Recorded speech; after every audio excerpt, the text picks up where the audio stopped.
Thank you, Brooks. Our next speaker is Jonathan Gaby. He's a resident of Franklin County, and he's the National Committeeman for the Kentucky Young Republican Federation. Please welcome Jonathan Gaby.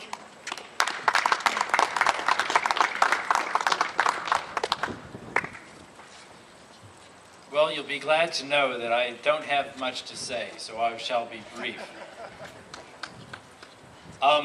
As Christy said, my name is Jonathan Gaby.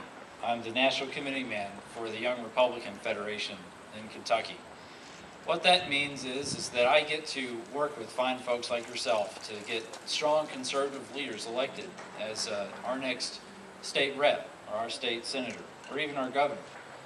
And what I'm so heartened by is just the groundswell of support that I've seen of our strong conservative leaders who want to take us to the next level. You know, I see Mr. Kerr walking up here. He's going to be speaking. I see Gail Powers here. I see Brooks Wicker. I see John Kemper. I see all these guys here that are ready to take the stand and ready to do the hard work of changing our country. Got a question for you, and I know what the answer will be. Do you guys like what's going on in the country right now? Do you like the policies that our president is pushing down our throats? I can't even hear you guys. You're going to have to be louder. Do you guys like your representatives voting on things that you don't want them to vote for? No. Do you like what's going on here? No. Do you like what's going on in your city hall? You don't? I can't hear you again. I mean, you guys are tired or something. I mean, you guys got to wake up. November is just around the corner. I grew up in a small town in Kentucky named Campbellsville. Anybody know where Campbellsville is? Oh yeah. All right. You guys' stocks just went way up because nobody knows where that is. When I lived in Campbellsville, when I was born there, I grew up in church. I grew up in a good family background. I grew up feeling free, and I felt comfortable being a Campbellsvillian. You know, there are many stories that I could tell you about meeting people on Main Street and shaking their hand and knowing who they were, whose daddy they were, and whose son they was, and all that stuff, and great things were at that city. I enjoyed living there because it taught me those strong Christian family values that we all hold near and dear to our hearts. Can you agree? Yeah. I moved here to Frankfurt when I was 13, and I thought the world operated that way. I thought, you know, the handshake was better than a written contract. I thought a person's word was better than anything else that they could say. And through my lifetime, I've noticed that that's not the case anymore, is it? People will lie to you to get elected in office. People will screw you over to get what they want. Now, I'm here to tell you that, you know, we disagree on party. We may say that you're a Republican, you're just part of the problem. You're a Democrat, you're just really part of the problem. And I do want to say this. I have been active in the Tea Party movement. I stood right up here on the steps of this Capitol on April 15th, 2009. And I got Damon Thayer, a senator from Scott County. I got Kent Masterson Brown. I had Frank Haynes, a candidate for state rep, come and tell us what was wrong with our country and how they intend to take it back. I did the same thing in March 23rd of 2009. I had Dr. Rand Paul come and talk to Frankfurt voters and Franklin County citizens about what his plans were to take back our country. So I'm with you.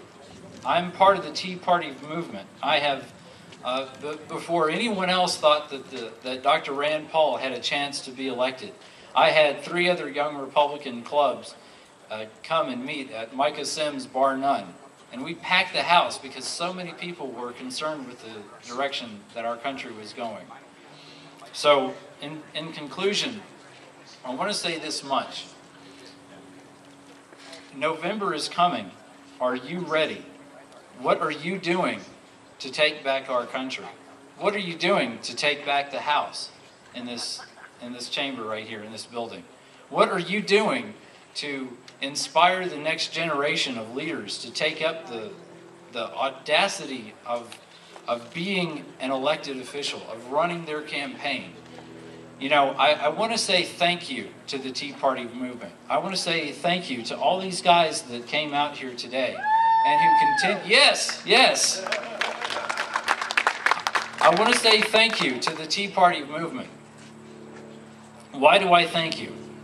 You know, as a Republican, I could dismiss the Tea Party movement as a bunch of whack job people that don't really know what they're doing, and to say to heck with you, we're going to do our own thing.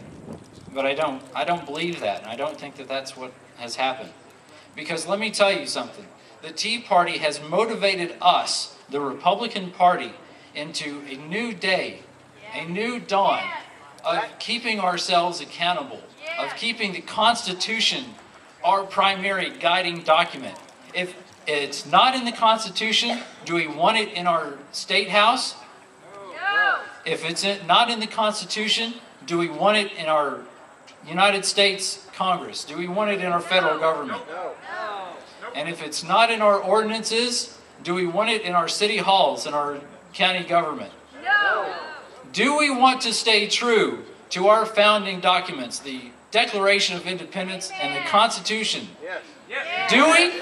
Yes. I can't hear you. Yes, I can't hear you. No. Because November is coming, and you better get ready, and you have to get those people like Mr. Kerr, like Brooks Wicker, John Kemper, Lyon Cruz. Everyone that is going to be running for office needs to be elected. And let me tell you this. Let me tell you this. Even though I may be seen as a party hack and a person of the establishment, I will tell you this. That if they do not stay true to what they campaigned for, if they do not stay true to the Constitution to which I uphold myself, I will work to get them voted out of office. I do not care what party they're from.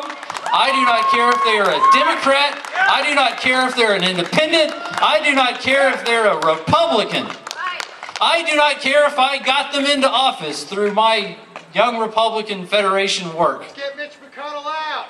Yeah. We'll wait 14 years to see what that happens. Thanks, Mike. Appreciate that. I believe that there is a new dawn and a new day in my party, and I believe, furthermore, that there is a new dawn and a new day in this building behind me, in that county hall in front of me, and in that great hall in Washington, D.C., to my, over there somewhere. Thank you for coming, and again, November will be here before you know it. How many doors have you knocked on? How much money have you given to the candidate of your choice? Sacrifice! Sacrifice, that's right. Man, I'm so glad that you came, man. You're right there with me. But I want to tell you that we've got to do the work to get people elected that will take over things that we need to have taken over. Yes, I do speak of takeover, because currently the present situation is not working, is it? Is it working? I'll leave you with this story. In February, there was a special session, and they were going to talk about a couple of things. How are we going to raise money for the state, and how are we going to get casinos into our Commonwealth? I may be wrong on this, but I think we also talked about taxing of liquor and bourbon. And yes, it has been done. Now, my state rep, who I will name here today, State Representative Derek Graham, who lives just probably 500,000 yards away from where I'm speaking today. I called him. I said, Derek, I don't want you to vote for this thing. And here's why. I've got people that are workers of the liquor industry. You know, we have Woodford Reserve, we have Buffalo Trace, we have Four Roses, we have also in our midst, we have, you know, restaurants that serve this stuff as well. And I'm a Republican, and I don't want anybody to raise my taxes for stupid reasons. Do you? For any reason. I want to keep my $20 in my back pocket where it squarely belongs. Cut the spending, and don't think that revenue is the problem. You have a spending problem. So Derek Graham wanted to raise my taxes, and I called him up and I said, don't raise my taxes on that stuff. I may not drink it, but a lot of people do. So in the end, to his credit, he called me up and he says, Jonathan, I thank you for your phone call. I thank you for your input, and I thank you for expressing your concern. I said, well, thank you, Derek. It means a lot to me that you would call me. I don't think he knew that I was a Republican, but I doubt that he would have called me if I was. So in the end, I decided, in the end, he said, I'm going to vote for it. I'm going to vote to raise taxes on a signature industry and a signature beverage here in Kentucky. And he said, it'll help education. And we know how government has done with education recently. I think our last speaker said a great word about that. If you're like me, and I hope you are, because you are here today, you are tired of people not listening to you. You're tired of people not saying or not agreeing with your position. I am tired of